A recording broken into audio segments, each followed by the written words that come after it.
السلام عليكم متتبعاتي الكريمات ومرحبا بكم في قناتي. راح نواصلوا مع بعض الوصفات الرمضانية، واليوم راح نشوفوا وصفة ليز ايس كريم مالحين. يعني راح نشوفوا اليوم وصفة مالحة. ليز ايس كريم هذو ولا سوسات كلاسي مالحين. نقدروا نديروهم مع ان صوص بلانش، نديروهم مع الروز ولا ان صوص بالفخوماج. ديريهم كيما تحبي. راح نشوفوا المكونات، طريقة التحضير مع بعض. واش نحتاجوا في هذه الوصفة؟ نحتاجوا هنايا بلون بولي، يعني ابيض دجاج صدر ولا نص صدر حسب الكميه اللي بغيتيها. نحتاجو روز طيبته وفورته. نحتاجو البصل مخلط مع الثوم مرحيين، التوابل، البيض، لا شابلير والفارينه. هنا الدجاج تاعي انايا رحيته، وتقدري تقصيه مكعبات صغار. كي نطيبوه راح نعاودو نرحيوه. نوجدو الدجاج تاعنا هنا نطيبوه. نحط في المقله الزيت وندير شويه تاع البصل باش يجيني الدجاج تاعي بنين. هنايا وبصل مخلط مع الثوم، يعني البصله والثوم رحيتهم مع بعض، ودرت كميه في المقله مع الزيت.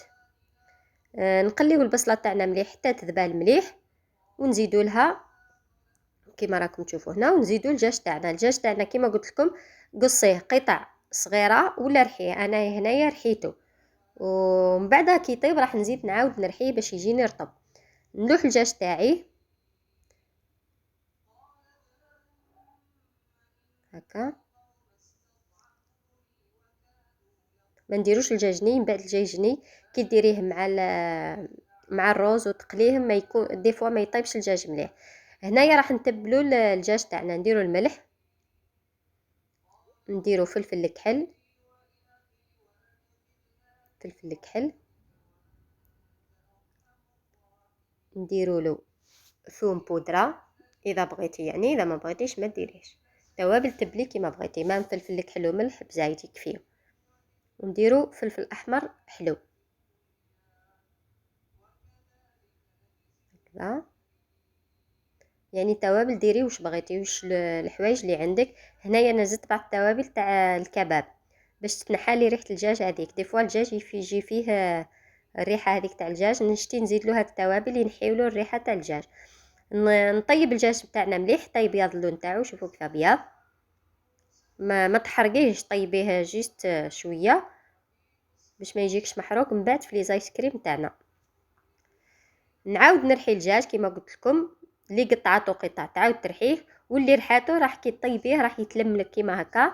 يبقى زيدي عاودي رحيه باش يجيك رطب وما يجيناش لي زايس كريم تاعنا ولا لي سوسات كلاصي تاعنا المالحين ما يجيوش حورش، يجيو لا فورم تاعهم رطبه هكذا. نحيوهم من المقله. شوفوا المقله هذه ما تغسلوهاش، خليوها هكا من بعد نحتاجوها.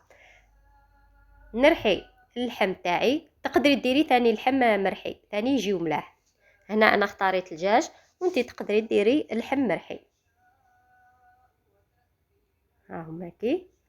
وكما قلت لكم الروز، انا هنا الروز طيبته شويه، من بعد عاود فورته، درت له الملح فورته ولحته حتى هو في الرحايه هذه ترحى شويه، موش ترحى ولا بودره ولا امبات. شغل لي الحبات تاعو هذوك تقسموا على زوج هكا باش ما يجينيش حرش في لاباط. نجيبو الريسيبيون تاعنا هنا، نلوح فيه الدجاج ونلوح فيه الروز، كميه من الروز كيما تحبي. بغيتي ديري الروز بزاف واذا عندك طرف دجاج قليل، ولا ديري الدجاج بزاف والروز قليل كيما تحبي نتيا واش عندك في الدار. نخلط المكونات تاعي هنايا مع بعض. هنا التوابل ما نحتاجهمش لخاطر ديجا الروز راهو مملح، والدجاج تاعنا درنا له التوابل من قبل. نوجد البيض تاعي هنا، ما نلوحش البيض صح حتى نجيب. هنايا كما قلت لكم تقدري تزيدي دبشه ولا معدنوس، قصيه مرقاق ولوحيه مع لاباط. اللي يشتيو الدبسه، انا هنا الاولاد تاعي ما يشتيوش الدبسه والمعدنوس في الحوايج، ما ياكلوهم ليش. يبقى نيفيتي ندير الدبشه والمعدنوس، واللي يحبوا يديروا الدبشه ولا معدنوس يقطعوهم رقيق ويلوحوهم.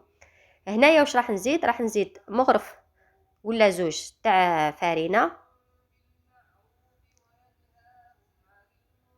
ونزيد مغرف ولا زوج تاع لا شابلور، مغرف ولا زوج تاع لا شابلور باش العجينه تاعنا تحكم روحها وما تتحللناش في المقله. والبيض هنا نديروا البيضه الاولى حسب الكميه. قادر تهز لك لاباط هذه نص بيضه، قادر بيضه كامله، قادر بيضه ونص، قادر زوج بيضات، انتي والكميه اللي عندك. لوحي خلطي البيضه تاعك مليح ولوحي بشويه وعجني لاباط تاعك. هنا نخلط المكونات الناشفه هذه مع بعضها، نزيد البيضه، وهنايا نسيت مكون ما زدتهولكمش اللي هو الفرماج. الفرماج ثاني هنا اختياري، تحبي ديري فروماج غابي ولا ديري فرماج حبيبات ولا فرماج تاع الميزان. المهم الفرماج اللي عندك، ما عندكش ما ديريش، موش لازم، مي الفرماج يزيد له في البنه. هنا درت قطع تاع الفرماج،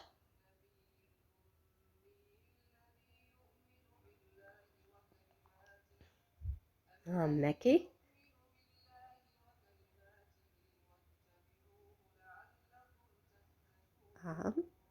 وهنايا راح نحي المغرف وراح نعجنها بيدي. ما تقدريش ديريها بالمغرف، ديريها باليد احسن، باش يدخل الفرماج مع البيض مع كل المكونات يتخلطوا مع بعضهم وتولي لنا امبات كيما نديروا لي كروكيت العاديين هكذا. لا شتيها جاتك جاريه ولا زربتي لوحتي البيض وجاتك لاباط جاريه، زيدي لها شويه تاع تاع الفرينه، عفوا زيدي لها شويه تاع الفرينه حتى نتشيح لك لاباط. ما ديريهاش جاريه بزاف باش ما تتحلكش وما تقدريش تكونيها، ما تقدريش ديريها الشكل. لازم تكون امبات نورمال. نحطوها جانبا. شوفوا انا نقول لكم اللي مزروبه بغات ديرها طيبها ليه واللي ماهيش مزروبه تحطها تديرها هكا، تغطيها ببلاستيك وتحطها في الفريجيدار، تزيد تحكم روحها مليح وتجيها سهله كي تشكلها. انا درتها ديريكتومون، ما درتش ما خليتهاش في الفريجيدار. هنايا راح نجيب المول تاع سوسات كلاسي ولا تاع الايس كريم هذو اللي نديرو به الحلوى. ما عندكش المول ديري بالشكل اوفال ولا شكليها بيدك نورمال، تقدري تشكليها بيدك وها الشكل. عندك مول تاع اوفال لومبورت بياس هذيك لي تاع الصابلي اوفال ثاني ديريها على شكل اوفال راهي تجيك كيما هكا. انا هنايا قاعد عندي المول هذا درت فيه ديريكتومون باش يعطيني الشكل تاع سوسات كلاصي كيما راكم تشوفوا. لوحت كميه من لاباط، ضغطت عليها مليح، ضغطت عليها مليح باش تحكم بعضها ونحيها من المول. سيي تعدليها بيدك كيما راكم تشوفوا. هنا نجيبوا البيض تاعي، درت له شويه ملح شويه فلفل الكحل وخلطته مليح، وجيبي صحن ديري فيه لا شابلور. ما تلوحيش الحبات تاعك كامل في البيض، ديري بانسو ودهني لها الوجه الخارجي ومن بعد لوحيها في لا شابلور وزيدي دهني لها الوجه اللي من اللورا، بيسك لا لوحتيها في البيض راح تتحلك هكا، ما تتحلكش الكروكات تاعك، تبقى حاكمه الشكل تاعها، ما تلوحيهاش ديريكتومون في البيض. هنايا ولو عليها لا شابلور، لا شابلور عفوا.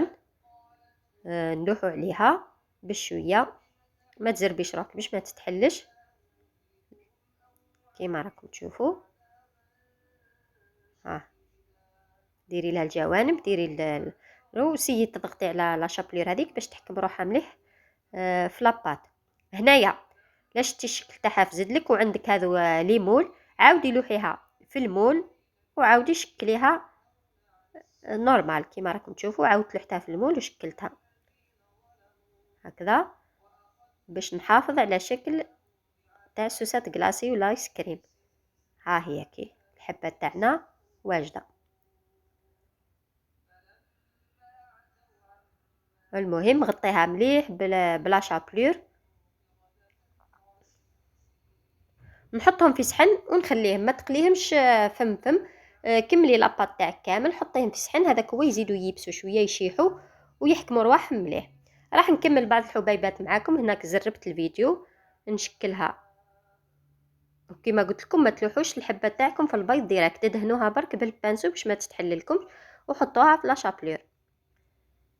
ها هما كي الحبيبات تاعنا تاع الايس كريم ولا لي كروكيت تاعنا تاع الايس كريم المالحين.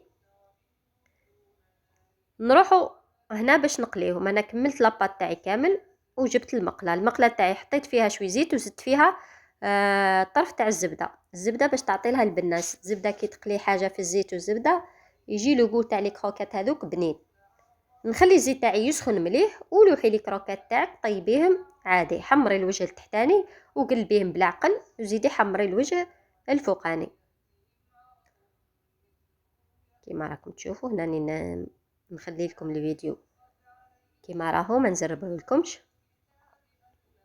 المهم الزيت تاعك يكون سخون، خليه يسخن مليح باش ما تتحلكش الحبه. لا لحتي الزيت تاعك بارد قادره تلصق لك في المقله وقادره تتحل. دو طول يجي الزيت يسخن ديجا هي شربت الزيت وراح تتحل. كيما راكم تشوفوا نقلب الحبات تاعي بالعقل. كي تخدمي ديما خدمي بالعقل باش ما يفسدولكش الحوايج اللي راكي خدمتيهم، والتعب تاعك يروح هكاك. ديما خدمي بعقلك. نخليهم يزيدوا يطيبوا مليح على الوجهين.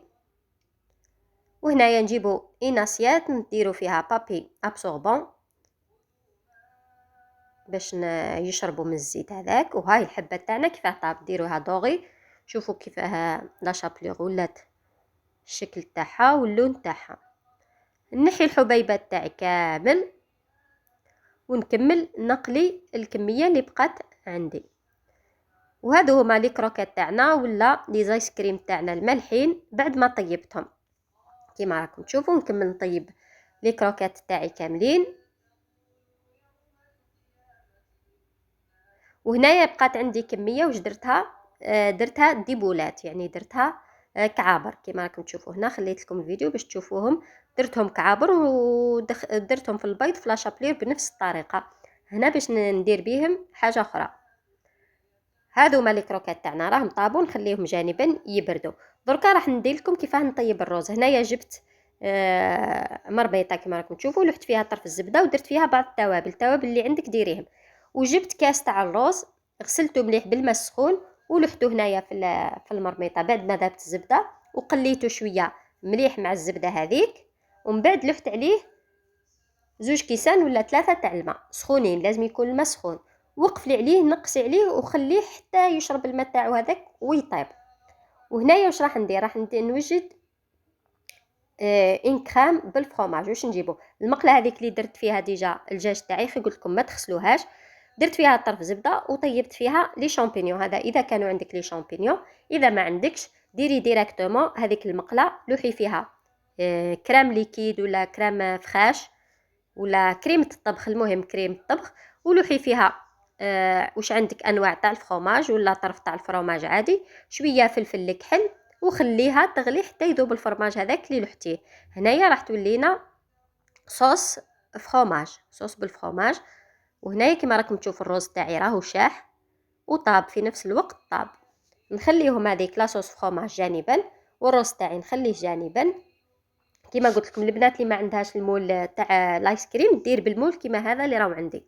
هنايا هذا المول راح نشكل به الفرomاج تاعي. راح نشكل فيه الفرomاج. نجيب الفرomاج تاع الساندويتش ولا تاع الهمبرغر. هذا نقصو بالمول هذا اوفال، وحكمت مقفال تاع ستيلو برك ودرت الثقب هذوك. وكاين ديجا فرماج تاع ساندويتش مثقوب، واللي ما عندهاش المثقوب دير هذا وتثقبوا برك هكا.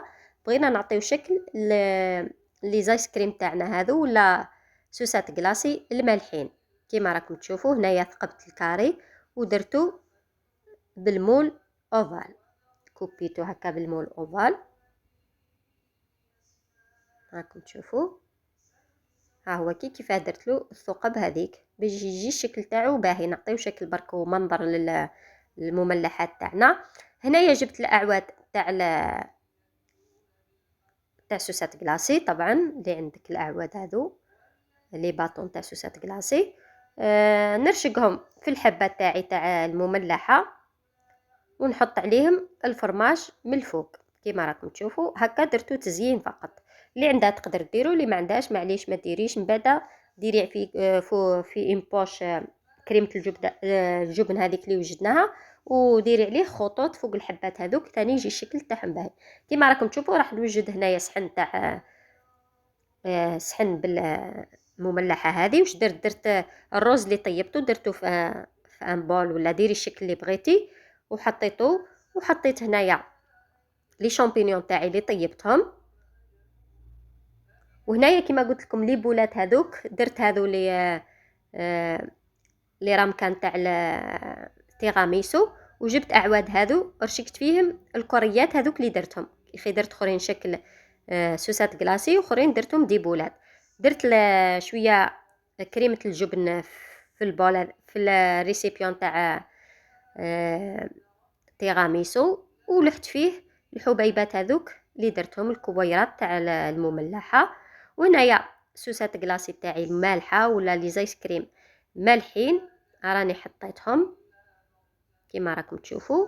نجيب شويه كريمه الجبن هذيك ونسيحها على لي شامبينيون. هنا التقديم تاعك اختياري، انا قدمت هكا، وانتيا ديري التقديم اللي بغيتيه. قادر حتى ديري ان سالاد وتحطي معاها هذا المملحه، لي سوسات كلاصي هذو المالحين ثاني يجيو الشكل تاعهم مليح كيما راكم تشوفوا. تقديم بسيط، حنا المهم تاعنا انه الوصفه والتقديم كل وحده تقدم حسب واش عندها في الدار. كما قلت لك تقدري ديريه مع ان صوص بلونش نورمال، ثاني ديريه مع ان صوص بلونش. وهذه هي الوصفه تاعنا تاع نهار اليوم، مملحه بشكل سوسات كلاسي ولا ايس كريم مع الروز وصوص الجبن لي شامبينيون. طبعا نتمنى تعجبكم الوصفه، تعجبكم الفكره اللي درتها لكم. نشوفكم في وصفات اخرى واطباق اخرى باذن الله تعالى. صحه فطوركم، رمضان كريم، والى اللقاء.